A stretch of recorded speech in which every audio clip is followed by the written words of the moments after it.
পুনৰ সভ্য সমাজক লজ্জানত কৰা এক জঘন্য ঘটনা সংঘটিত হৈছে। পুনৰ এইবাৰ কিশোৰী ধৰ্ষণ হৈছে, পুনৰ কিশোৰী ধৰ্ষণ কৰা হৈছে আৰু হাত লম্পটৰ কামনাৰ বুলি হৈছে এইবাৰ 14 বছৰীয়া কিশোৰী আৰু ডুমডুমাত এই ঘটনা সংঘটিত হৈছে আৰু সম্প্ৰতি আৰক্ষীয়ে গ্ৰেপ্তাৰ কৰিবলৈ সক্ষম হৈছে আটাইকেইজনকে। আৰু এইদৰে দেখিবলৈ পোৱা গৈছে ডুমডুমাত এই জঘন্য ঘটনা সংঘটিত হৈছে। পুনৰ সভ্য সমাজক লজ্জানত কৰা এই জঘন্য ঘটনা সংঘটিত হৈছে আৰু 7জনকৈ লম্পটৰ কামনাৰ বলি হৈছে এইবাৰ 14 বছৰীয়া কিশোৰী আৰু অভিযুক্ত হাত লম্পটক সম্প্ৰতি আৰক্ষীয়ে গ্ৰেপ্তাৰ কৰিবলৈ সক্ষম হৈছে। কিন্তু দুৰ্ভাগ্যজনক কথা যে 7 মাহৰ পাছতহে আচলতে এই ঘটনাটো পোহৰলৈ আহিছে, কিয়নো এতিয়া 7 মাহৰ পাছত 7 মাহৰ অন্তত এই ঘটনাটো এতিয়া পোহৰলৈ আহিছে। আৰু জানিব পৰা মতে যুৱতীগৰাকী কিশোৰীগৰাকী এতিয়া 6 মাহৰ অন্তঃসত্ত্বা আৰু এইদৰে 14 বছৰীয়া কিশোৰী কামনাৰ বলি হৈছে। কিশোৰীগৰাকীৰ সৈতে আচলতে 7 মাহ পূৰ্বে এই ঘটনা সংঘটিত হৈছিল, কিন্তু লম্পট কেইজনে ভয় ভাবুকি দিছিল পৰিয়ালটোক আৰু দুৰ্ভগীয়া পৰিয়ালটোক ভয় ভাবুকি দি আচলতে গাপ দি থৈছিল এই সমগ্ৰ ঘটনাটো। আৰু এইদৰে এতিয়া দেখিবলৈ পোৱা গৈছে 7 মাহৰ পাছতে এই ঘটনা এতিয়া পোহৰলৈ আহিছে আৰু লগতে সেই লম্পট কেইজনে আচলতে ভয় ভাবুকি দিছিল যে প্ৰাণে মৰাৰ ভাবুকি দিছিল আৰু ঘৰ জ্বলাই দিয়াৰ ভাবুকি দিছিল। যদিহে আচলতে আৰক্ষী প্ৰশাসনক এই কথা অৱগত কৰে তেনেহ'লে ঘৰৰ লোকক আচলতে হত্যা কৰা হ'ব বা ঘৰখন জ্বলাই দিয়া হ'ব আৰু এই ধৰণে আচলতে ভাবুকি দিয়া হৈছিল আৰু যাৰ ফলত আচলতে এই ঘটনা লুকাই আছিল। আৰু সম্প্ৰতি এই ঘটনা এতিয়া পোহৰলৈ আহিছে আৰু 7 মাহ পাছত এইদৰে এতিয়া পোহৰলৈ আহিছে এই ঘটনা। আৰু জানিব পৰা মতে 6 মাহৰ অন্তঃসত্ত্বা কিশোৰীগৰাকী আৰু কিশোৰীগৰাকীৰ সৈতে আচলতে এই ধৰণৰ ঘটনা সংঘটিত হৈছে। 7জনকৈ লম্পটে এই ধৰণৰ ঘটনা সংঘটিত কৰিছে আৰু সম্প্ৰতি আৰক্ষীয়ে গ্ৰেপ্তাৰ কৰিবলৈ সক্ষম হৈছে। ডুমডুমা আৰক্ষীয়ে গ্ৰেপ্তাৰ কৰিবলৈ সক্ষম হৈছে 7জনকৈ লম্পটক। আৰু এই ঘটনা সংঘটিত হৈছে ডুমডুমাৰ পথাৰগাঁও চিতলপটিত এই ভয়ংকৰ ঘটনা সংঘটিত হৈছে। আৰু এইদৰে এতিয়া সংঘটিত হৈছে পুনৰ এইদৰে সংঘটিত হৈছে মানৱ সমাজক লজ্জানত কৰা এই জঘন্য ঘটনা সংঘটিত হৈছে আৰু 7 লম্পটৰ কামনাৰ বলি হৈছে। এইদৰে 14 বছৰীয়া কিশোৰী এইদৰে এতিয়া 7 লম্পটৰ কামনাৰ বলি হৈছে। আৰু জানিব পৰা মতে 6ষ্ঠ শ্ৰেণীত অধ্যয়নৰত কিশোৰীগৰাকী আৰু সেই কিশোৰীগৰাকীৰ সৈতে এই ভয়ংকৰ ঘটনা সংঘটিত হৈছে।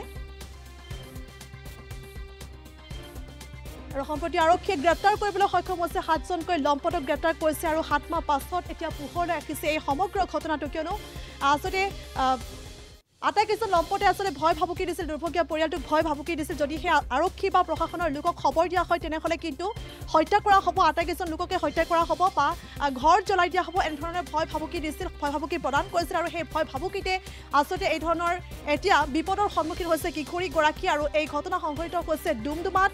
আৰু সম্প্ৰতি আৰক্ষীয়ে গ্ৰেপ্তাৰ কৰিবলৈ সক্ষম হৈছে আটাইকেইজনকে। আৰু এই সন্দৰ্ভত ভাষ্য আহি পৰিছে, দৰ্শকলৈ আগবঢ়াইছোঁ। এটা ফোন আহিছিল মোলৈ, ফোনৰ যোগেদি গম পালোঁ ছোৱালীজনীৰ ধৰ্ষণ হোৱাৰ কথা। আমি খুব দুখ পাইছোঁ আৰু লাজো পাইছোঁ যে ডুমডুমাত বাৰে বাৰে কিবা কিবি ঘটনা ছোৱালীৰ লগত সংঘটিত হৈ আছে। ছোৱালীগৰাকীক খেলি থকা অৱস্থাৰ পৰাই ঘৰলৈ ফুচুলাই লৈ গ'ল কিবা এটা দেখুওৱাৰ চলেৰে। তাৰপিছত ছোৱালীজনীৰ মুখত আৰু চকুত বান্ধি ছোৱালীজনীক সেই যিজন মানুহে লৈ গৈছিলে তেওঁ ধৰ্ষণ কৰাৰ উপৰিও আৰু তেওঁৰ লগত আৰু 6জনে তেওঁৰ লগত এই কামটো কৰিলে। ছোৱালীজনীয়ে গম নাপায় যে তাত কিমানজন ব্যক্তি আছিলে এনেকৈ বুলি ক'লে। তাৰপিছত সেই কথাখিনি জনাৰ পিছত আমি সিহঁতৰ ঘৰৰ লগত যোগাযোগ কৰিলোঁ। আমাৰ মহিলা সমিতিৰ এগৰাকী তাতে আছিলে সদস্যা, তেওঁলোকৰ ঘৰৰ ওচৰত, গতিকে তেওঁ যোগাযোগ কৰি দিলে, তেওঁলোকক আমি নিৰ্ভয় দিলোঁ। আজি গম পাইছোঁ যে তেওঁলোকে দুদিনৰ আগত এখন মিটিং দিছিলে। মিটিঙত এই ধৰ্ষণ যিকেইজনে কৰিছে তেওঁলোকৰ ঘৰবোৰৰ পৰা টকা পইচাৰ তেওঁলোকক লোভ দেখুৱাইছে, লালসা দেখুৱাইছে আৰু ভয় ভাবুকি দিছে যে যদি থানাত কথাটো জনায় তেনেহ'লে বোলে ঘৰ দুৱাৰবোৰ জ্বলাই দিব, ঘৰৰ মানুহবোৰ মাৰি দিব ইত্যাদি ইত্যাদি কথা কৈছে। আৰু ছোৱালীজনীকো তেনেকৈ কৈ সিহঁতি আজি ভালেদিনৰ যিহেতু কথা হ'ল, ছোৱালীজনীক তেনেকৈ সিহঁতি ভয় ভাবুকি দি কথাটো গাপ দি থ'লে। এতিয়া আমি আটাইতকৈ ডাঙৰ কথা আমি আচৰিত হৈ গৈছোঁ যে ছোৱালীগৰাকীক যেতিয়া গা অতিপাত বেয়া হৈছে, ছোৱালীজনীৰ মাকে খোজ কাঢ়িব নোৱাৰে, তেওঁ অকণমান শাৰীৰিকভাৱে অক্ষম ব্যক্তি। তাৰ পৰা ছোৱালীগৰাকীক যেতিয়া বেছি গা চা বেয়া হোৱা দেখি ডক্টৰৰ ওচৰলৈ নিলে, চিকিৎসাৰ কাৰণে নিয়াৰ পিছত ছোৱালীজনীক যেতিয়া পৰীক্ষা নিৰীক্ষা কৰাৰ পিছত গম পোৱা গ'ল যে ছোৱালীজনী 23 সপ্তাহ আৰু 4 দিনৰ গৰ্ভৱতী। গতিকে এইটো এটা ভয়ংকৰ কাণ্ড সংঘটিত হৈছে। আৰু আমাৰ ডুমডুমাৰ সমাজখনক আচলতে এটা ইমান লজ্জানত কৰা ঘটনা, এটাৰ পিছত এটা ঘটনা যিবোৰ হৈ আছে, এই ছোৱালীজনীৰ ঘটনাটোত আমি অতি মৰ্মাহত হৈছোঁ। ছোৱালীজনী 6ষ্ঠ শ্ৰেণীত পঢ়ি আছিলে, ক্লাছ 6ত পঢ়ি থকা এজনী ছোৱালীৰ আজি এই অৱস্থা যদি হয়, তেনেহ'লে কি বুলি কোৱা যায় মানে আৰু এই 7জনে ধৰ্ষণ কৰিছিলে তেওঁলোকক ডুমডুমা আৰক্ষীক আমি অন্তঃকৰণৰ পৰা ধন্যবাদ দিছোঁ ডুমডুমা আৰক্ষীৰ আমাৰ OC মনোৰঞ্জন শইকীয়াদেৱ বা অৰ্পণা গগৈ বা লভিতা দাস বা অন্যান্য যিসকল থানাৰ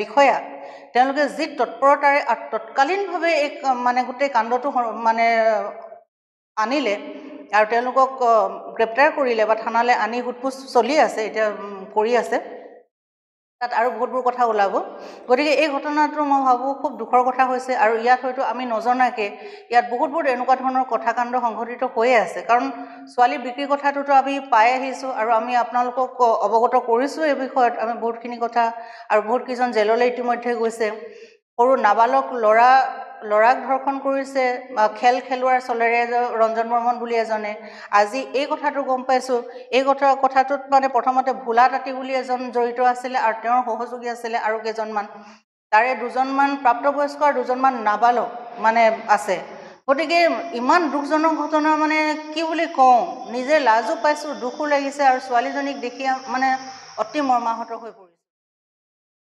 যিকোনো খবৰৰ বাবে যোগাযোগ কৰক 7099017330 অথবা 7099017990